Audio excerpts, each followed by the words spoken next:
Hello जी, अस्सलाम वालेकुम।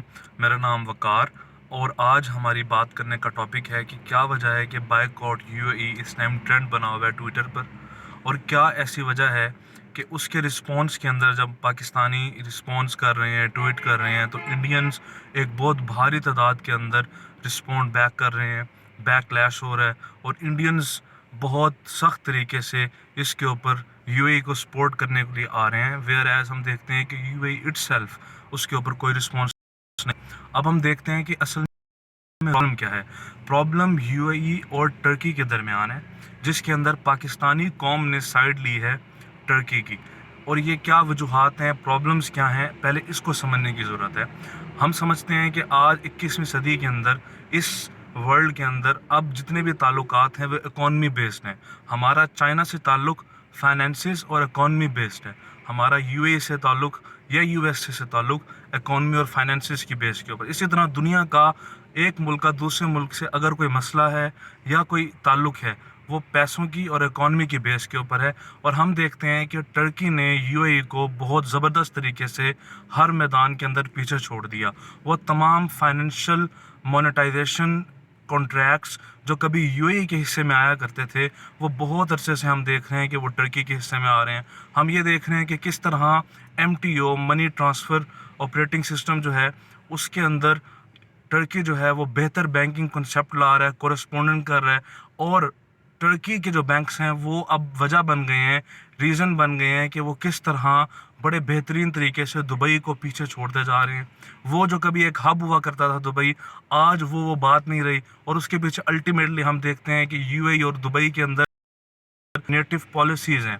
एक बहुत लार्ज अमाउंट ऑफ मनी का जो ट्रांसफ़र हुआ करता था वो अफ्रीका के थ्रू अफ्रीका मनी जाया करती थी, इंग्लैंड, यूके, कनाडा जाया करती थी। लेकिन अब वो तमाम जो मनी ट्रांसफ़र सोर्सेज हैं वो टर्की के इस्तेमाल हो रहे हैं। और अल्टीमेटली इसका एक इफ़ेक्ट आ रहा है जो रिफ्ट पैदा कर रहा है यूएई और टर्की के दरमियान। और फिर हम देखते हैं कि दो ब्लॉक्स हैं इस टाइम मुस्लिम वर्ल्ड के अंदर। वो दो ब्लॉक्स क्या हैं? एक ब्लॉक हम देखते हैं यूएई के एस से, और दूसरा ब्लॉक टर्की और कतर। और जब कोई भी मुल्क अगर कतर का दोस्त होगा तो वो केएसए का दुश्मन होगा, ये एक अंडरस्टूड सी बात है। और अगर कोई केएसए से अच्छे टर्म्स पे नहीं है तो वो यूएई के लिए भी अच्छे टर्म्स पे नहीं है। और हम देखते हैं कि जब खशोगी का मामला हुआ तो टर्की ने खशोगी के मामले में केएसए को कल्प्रेट ठहराया और उसने मैटर को उठाने की कोशिश की। तो इस बात से क्या हुआ कि हम देखते हैं कि एक रिफ्ट पैदा हो गई इन मुस्लिम कंट्रीज़ के अंदर और ब्लॉक्स बहुत वाजे हो गए। इस मौके पे पाकिस्तान ने बड़े डिप्लोमेटिकली दोनों ब्लॉक्स के साथ बनाई हुई है। लेकिन जो पाकिस्तान की कौम है वो इस ट्वीट के बाद और इस ट्वीट के ट्रेंड होने के बाद और टर्की के प्रेसिडेंट का जो एक स्टेटमेंट आई, जिस स्टेटमेंट में उन्होंने बड़े वाज़े तौर पे यूएई को एक थ्रेटन बात की, बड़े सख्त अल्फाज में यूएई को निपटने की कोशिश की, उसके बाद पाकिस्तानियों का जो रिस्पॉन्स है वो ये वाज़े कर रहा है कि पाकिस्तानी सोच और पाकिस्तानी अवाम इस टाइम टर्की के ब्लॉक को, कतर वाले ब्लॉक को अपनी साइड और उनके अंदर शामिल होना चाहती है। वेयर एज पाकिस्तान के प्राइम मिनिस्टर जो हैं वो अल्टीमेटली वर्ल्ड इकॉनमी कॉन्फ्रेंस जो है उसको प्रिजाइड करने वाले हैं। और ये एक पॉजिटिव बात है। अब किस तरह पाकिस्तान अपने इस पर स्टांस देगा ये आने वाले वक्त हमें बताएंगे।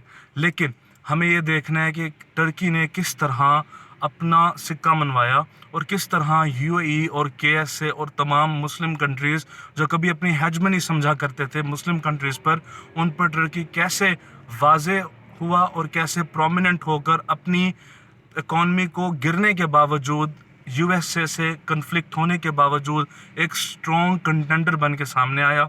और यही वो वजूहात हैं कि आज यूएई बायकॉट का ट्रेंड जो है वो ट्विटर पर चल रहा है। और ये एक अजीब बात है कि इस सब के अंदर इंडियंस का जो रिस्पॉन्स है पाकिस्तानियों के ख़िलाफ़ वो देखने वाला रिस्पॉन्स है। और उसकी दर हकीकत वजह यह है कि जब कश्मीर का मैटर हुआ तो उसके ऊपर यूएई ने पाकिस्तान का साथ ना दिया। जब मोदी को सराहने का बात हुई तो पूरी दुनिया ने मोदी को और उसके इन ह्यूमन एक्शंस को नहीं सराहा, उन एक्शंस को जो है वो डिसऑन किया, एंडोर्स नहीं किया। वेयर एज यूएई बुलाकर तमगा इम्तियाज़ दे रहा है, ऑनरेरी मेंशन कर रहा है। तो अल्टीमेटली ये वो मैटर्स हैं जो पाकिस्तानी कौम के लिए बड़े मायने से खेज हैं। और आज ये जो बायकॉट यूएई का ट्रेंड इस टाइम ट्विटर के ऊपर टॉप ट्रेंडिंग में है وہ یہی وجہ ہے، یہی وہ میٹرز ہیں جو یو اے ای نے کیا. اور ویئر ایز جب ہم ٹرکی طیب ایردوان کو دیکھتے ہیں تو وہ ایک مسلم ملک کے اندر، ایک مسلم دنیا کے اندر ایک پرومیننٹ مسلم لیڈر بن کے آتے ہیں، جو مسلمانوں کی آواز، چاہے وہ پھر کشمیر کے ہوں، چاہے وہ پھر سیریا کے ہوں، چاہے وہ پھر دنیا کے کسی بھی ملک کے اندر روہنگیا کے مسلمان ہوں، ان کے لیے کھڑے ہوتے ہیں، آواز نکالتے ہیں. اور ٹرکی میں الیکشنز بھی مسلمان ووٹس سے جیتتے ہیں. تو یہ وہ وجہ ہے کہ مسلمانی جتنے بھی قوم ہیں، جتنے بھی ملک ہیں، وہ ٹرکی کے ساتھ اپنی الائنس بنانے کے اندر انٹرسٹڈ ہیں. بہت شکریہ.